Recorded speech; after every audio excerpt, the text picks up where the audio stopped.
Hello, scholars. Okay, so today I'm going to finish up the chapter 5 on social structure. So in the previous videos, I think I've posted 2 videos on chapter 5 so far. We've talked about things like social structure. We've talked about different social statuses that people can occupy in society. We've talked about roles, and you guys, I ask you to imagine all the various roles that you currently occupy, and then all of the expectations for your behavior based on your participation in those various roles. We talked about different types of groups. We've talked about in groups and out groups and reference groups, primary groups and secondary groups. Today, we're going to talk a little bit about organizations. And there are lots of organizations that influence our daily lives. And of course, some of these organizations are kind of informal organizations that we can belong to or kind of drift into or drift out of. But then there are more formal organizations that we may belong to as well. So if you belong to any clubs on campus, then certainly those are formal organizations for the most part, although a study group would be an example of an informal group that you could kind of participate in for a while. Then perhaps the next semester you're not in class with any of those students anymore, and so you move on and join other study groups. Those are more informal groups, right?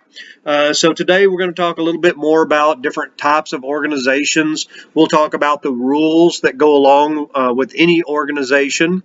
We'll talk a little bit about bureaucracies and other types of groups that can influence us in our daily lives. So let's start out with a definition of a formal organization. It's a group designed for a special purpose and structured for maximum efficiency. So when you think about formal organizations, they come together for a reason. There's a particular reason that they have joined together. Whether you're a group that supports the LGBT community and you join together to try to exert pressure on politicians to create an environment where people in the LGBT community feel more comfortable, more accepted, more welcome, less discriminated against, and things of that nature. That would be certainly a formal organization. But you could also join a Facebook group that supported gender identity rights. And that might be a more informal type of organization. But the reality is that most organizations, and certainly most formal organizations, have rules and criteria for being a member. And so we'll talk about some of those components of both formal and informal organizations as we go forward here. So examples of formal organizations might include things like the U.S. Postal Service, McDonald's, and the Boston Pops is what you see on the PowerPoint for this chapter. They can vary widely in size. A formal organization can be fairly small, or it can be much, much larger. In some cases, you can talk about millions of people belonging to some formal organizations. In our society, formal organizations fulfill an enormous variety of personal needs and societal needs as well. So it's not just about what I need from the group, but we may also look at these groups and say, well, what purpose do they perform for society? So if you think about a religious group, for example, you belong to a particular church or to a particular denomination, not only are you meeting some of your own personal needs for spiritual growth and moral training and things of that nature, companionship, when I spent a lot of time in church, they would talk about fellowship and how important it was to associate with other people in the church or in other churches who were kind of aligned with you in terms of philosophy. So that meets the individual's personal needs, but then the church can also do things like raise funds for people who are disadvantaged, perhaps travel on missions to other countries and do things not just for our own society, but for the global society, right? So these formal organizations not only perform functions for us as individuals, but they also do things that help benefit society. So, when you think about groups like the Rotarians or the Lions Club, people like that, or civic organizations, they do things within their community, and in some cases, for society as a whole, or even the international or global society. Let's talk a little bit about bureaucracies. Bureaucracies are criticized quite frequently, and with good reason. There are some things about bureaucracies that are very frustrating. A bureaucracy is defined as a component of a formal organization that uses rules and hierarchical ranking to achieve efficiency. So you might ask yourself, well, is TCC a bureaucracy?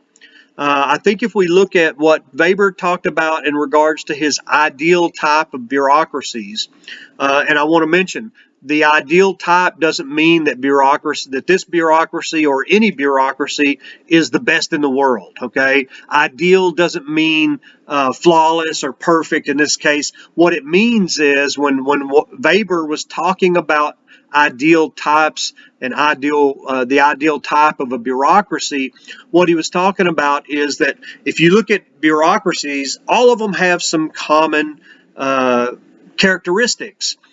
They tend to have a hierarchy of leadership. They tend to have some written rules. They tend to try to treat people somewhat impersonally. So, for example, if you think about going to financial aid at TCC, those people are very helpful. They're concerned about you as students and as human beings, but no matter how much they like you, they can't give you financial aid based on the fact that they like you. You have to fill out the paperwork, and everything has to be filled out correctly, and you have to meet the criteria that's set forth if you're applying for Pell Grants, in the Pell Grant applications. You have to meet the criteria. We can't just say, well, gosh, you're above the line to receive Pell Grants, but we like you so much we're going to give you the money anyway. That would be a violation of federal law, so we can't do that. We have to be somewhat impersonal in the way that we disperse those kinds of funds, because the federal government holds us accountable for how those funds are distributed to our student population. So all of these different rules that Weber identified as being part of a bureaucracy are all these various characteristics, and we'll go over the various characteristics of a bureaucracy here momentarily. By those standards, then, TCC certainly is a bureaucracy. You have to fill out paperwork to get admitted to the college. If you make a mistake on the paperwork, it has to be corrected before you can gain admittance. And we have all these rules about who can get in and who can't take classes. They're fairly liberal rules compared to other institutions of higher education. For example, we don't require you to have a certain ACT or SAT score, but if you do poorly on the test to get into the college, then you may have to take some remedial classes, a remedial math class or a remedial English class, and so on and so forth. So, what do we mean by an ideal type? As I said, Weber saw it as a kind of a construct for saying this is what all bureaucracies have in common, or this is what all families have in common.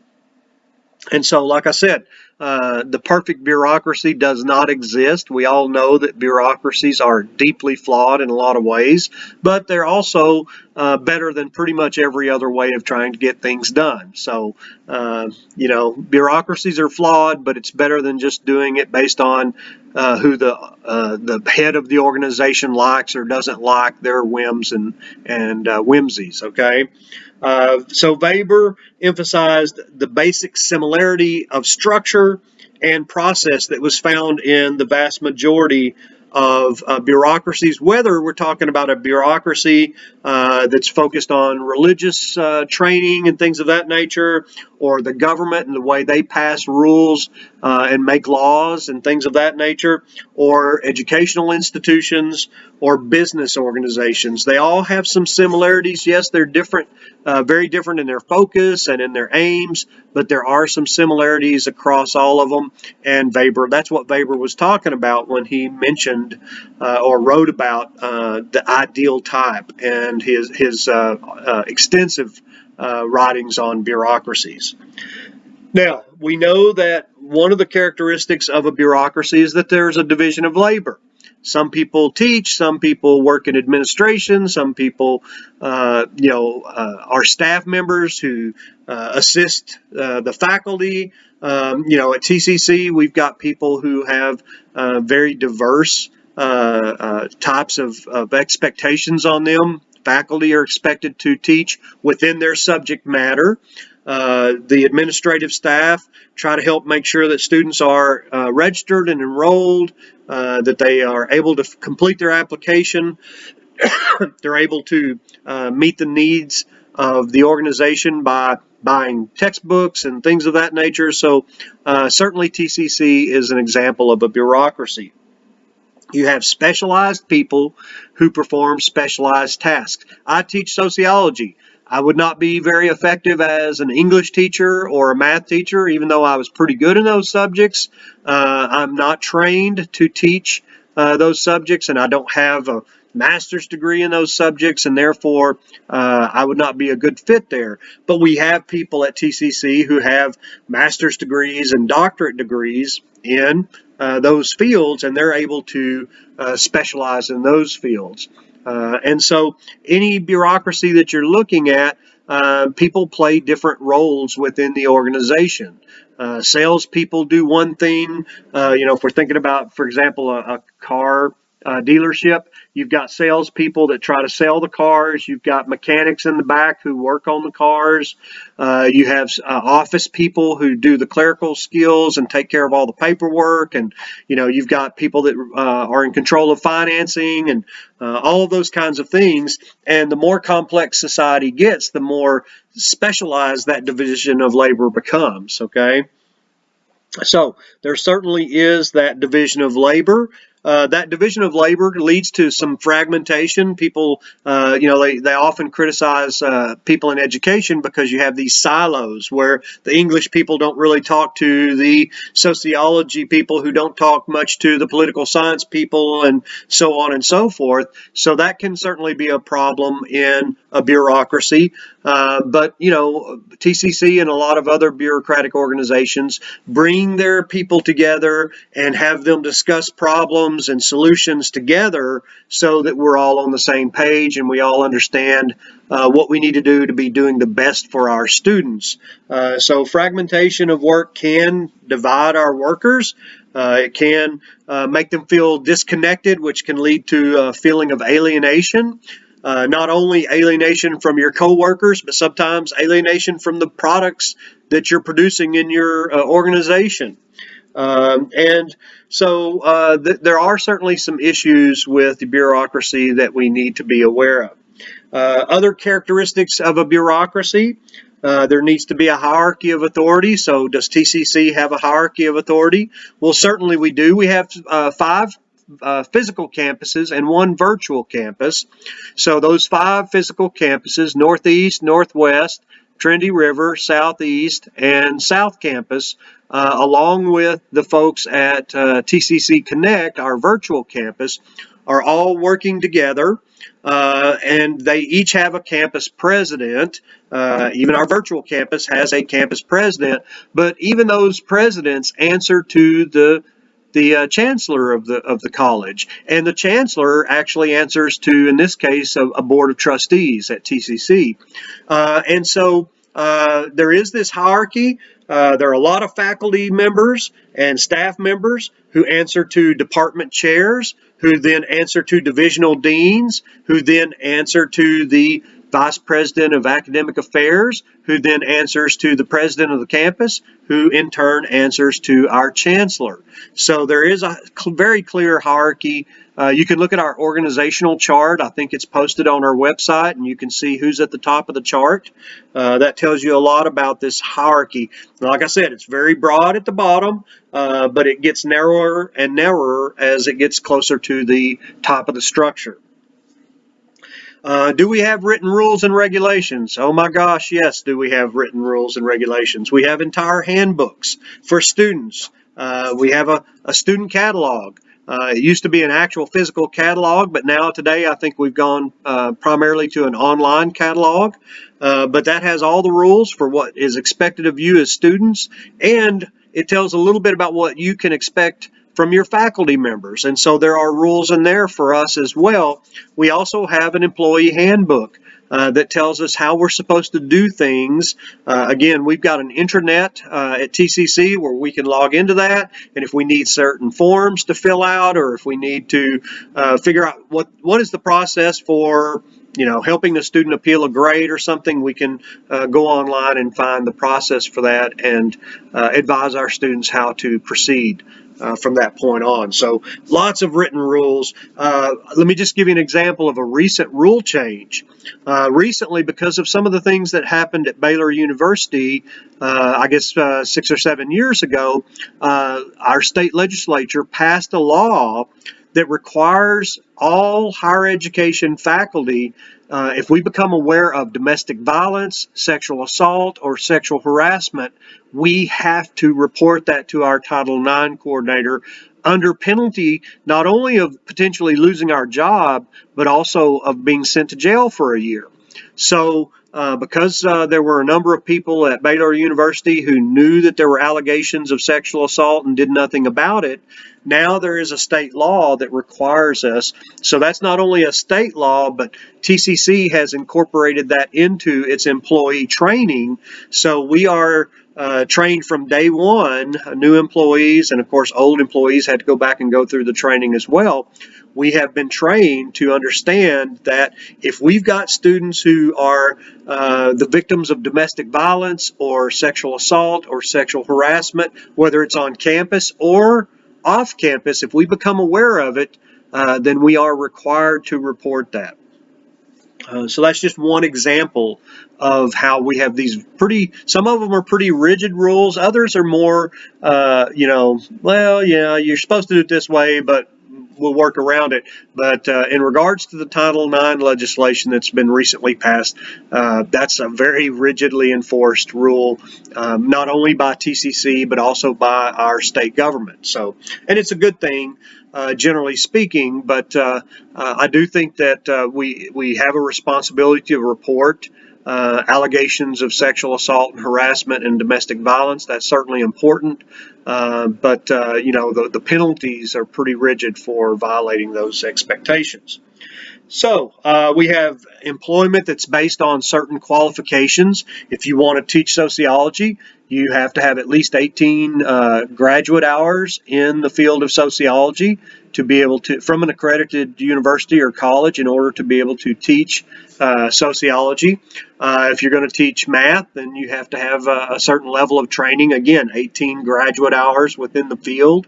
And so certainly at TCC and in many other bureaucracies, we have job descriptions, and if you don't meet the expectations or the criteria for a particular job, in most cases you're not going to be considered seriously for that job.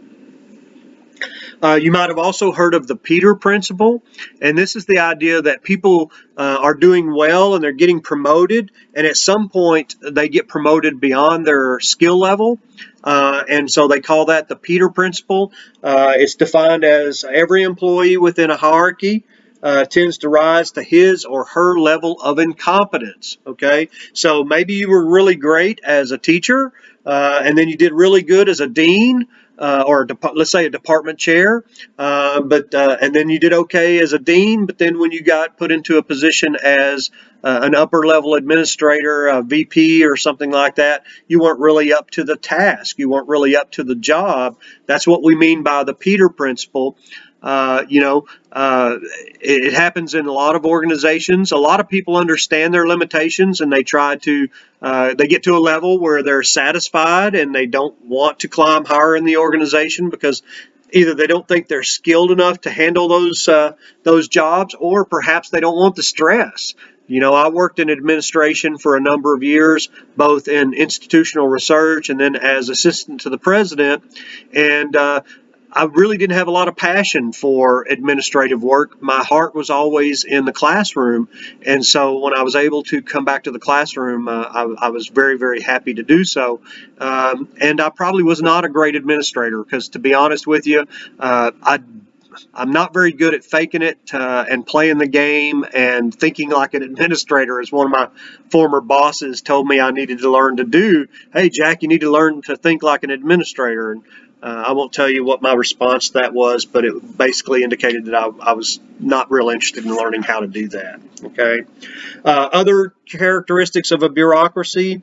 You have, as I said, the written rules. You have the impersonality. We can't give things to people based on because, hey, we love this person and we don't care for that person. It has to be, does this person meet the criteria to qualify for these benefits or these, whatever we're talking about. So bureaucracies are awful, except when you compare them to other ways of doing things, and then they start to look pretty good. But they're not perfect, and most of us do get frustrated with a bureaucracy because if we're trying to get something done, we may have to go to 2 or 3 different people. We may get passed back and forth on the telephone or through emails, and that can be very frustrating. And when you've got a bunch of people working together but not really working together in an organization, they may often try to pass the buck to someone else, and because it's everybody's job, then it becomes nobody's job. So that can be one of the pitfalls of a bureaucracy. Okay, so let's talk a little bit about different types of society. We today live in what is called a post-industrial society.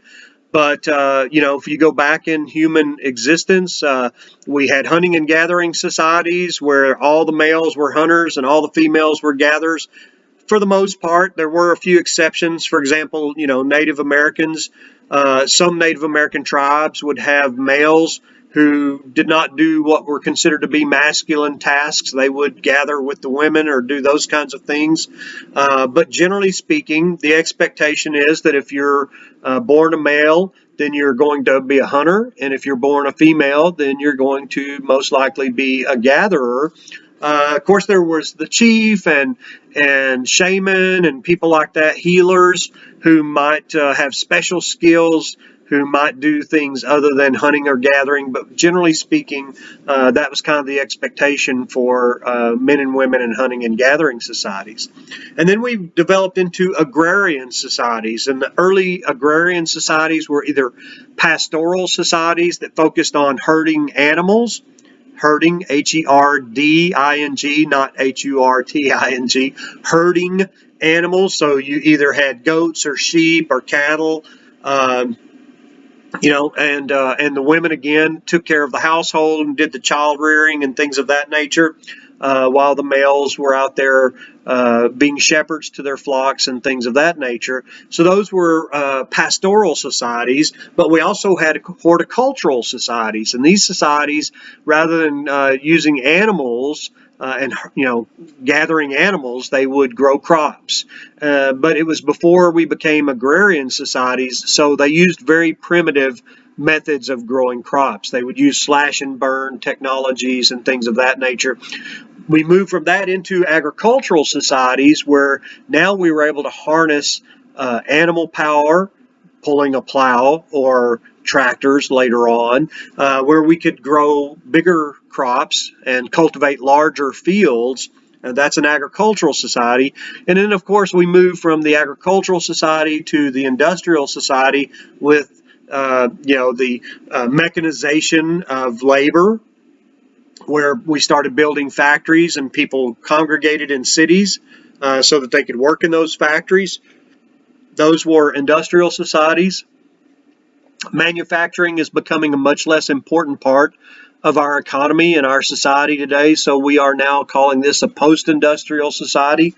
And you can imagine that as societies go through this process of changing from hunting and gathering societies to agrarian societies to agricultural societies to industrial societies and then on to post-industrial societies, that the division of labor gets much more complex and society becomes more complex in general. The required knowledge to succeed in post-industrial societies becomes more specialized and much deeper. So today, if you think about a physician today is trained radically differently than a physician in 1830. They, unless they're a general practitioner, they are often going to specialize. They become an oncologist or a podiatrist or a pediatrician or an ophthalmologist. I mean, there's tremendous specialization within the medical field today. That's just kind of one way of kind of imagining how, as societies move from hunting and gathering societies to more complex societies, that the division of labor becomes much more complex. So Durkheim talked about what he called organic and mechanical solidarity. And what he's talking about here is what holds society together. So if you think about the agrarian societies or the hunting and gathering societies, there's not a complex division of labor, and most of the men do a similar thing and most of the women do a similar thing, and that's kind of the division of labor there. But as you see factories being built and people going in, and I'm running this kind of machine and my friend over there runs a different kind of machine, we have different kind of training, different kind of expectations on us, and so on and so forth. You see that it's becoming more complex. So Durkheim talked about, as I said, this mechanical and organic solidarity. Well, what does that mean? He defined mechanical solidarity as a collective consciousness that emphasizes groups solidarity. So he was talking about kind of rural communities where people are dependent upon each other and they feel like they're a part of things. But with the organic solidarity, now there's a collective consciousness that rests on the need for society's members, the needs that they have for each other. So early on, in the mechanical solidarity, most farmers or most hunter and gatherers were somewhat independent of each other, and they were brought together because of the companionship and the feeling of belonging to the community. But when you move to the city, you don't really have that sense of, hey, it's us against the world, it's us against the neighboring tribe or whatever. Now you start to feel like you're in competition with your coworkers to some extent, but you are interdependent. Now you depend on, you can't fix your car, so you have to hire a mechanic to do that. It requires specialized training to be a mechanic. Or if you're a mechanic, you have to hire someone to come in and unclog the pipes in your house when you have a problem. So you call a plumber. We're not together so much because it's all of us against nature and the world out there. It's, hey, I depend on you for this and you depend on me for that. And there's this interdependence that has grown in this organic solidarity versus the mechanical solidarity where you've got a much less complex division of labor. Okay. And Ferdinand Tönnies talked about what he called Gemeinschaft and Gesellschaft, and you may have come in contact with these terms before, but it's kind of similar to what Durkheim was talking about. Gemeinschaft is defined as when you have a close-knit community that is typical of rural life. It's characterized by people who have similar backgrounds. Everybody tends to know each other. There's very little privacy, and social control is largely carried out through informal means. Okay, I grew up in a small town. You could say that town was characterized by a certain level of Gemeinschaft because the teachers knew the parents, and it was a small community. Everybody kind of knew each other. They didn't always, when somebody broke the law, they didn't always call the police. Sometimes they'd handle it, quite often they'd handle it in informal channels and things of that nature. But as societies grow and become more complex, we start to see them being characterized by more of a gazelle shaft type of a pattern, where we see, Tony's defined this as an ideal community characteristic of modern life, and it was characterized by the fact that people are strangers to each other. Relationships are governed by social roles that grow out of tasks. There's little consensus concerning values or commitment to the group, and social control is maintained through more formal means. So I think that's somewhat consistent with what Durkheim was talking about with his organic and mechanical solidarity, that as societies grow and get larger, things start becoming a little less personal. You don't know people as well.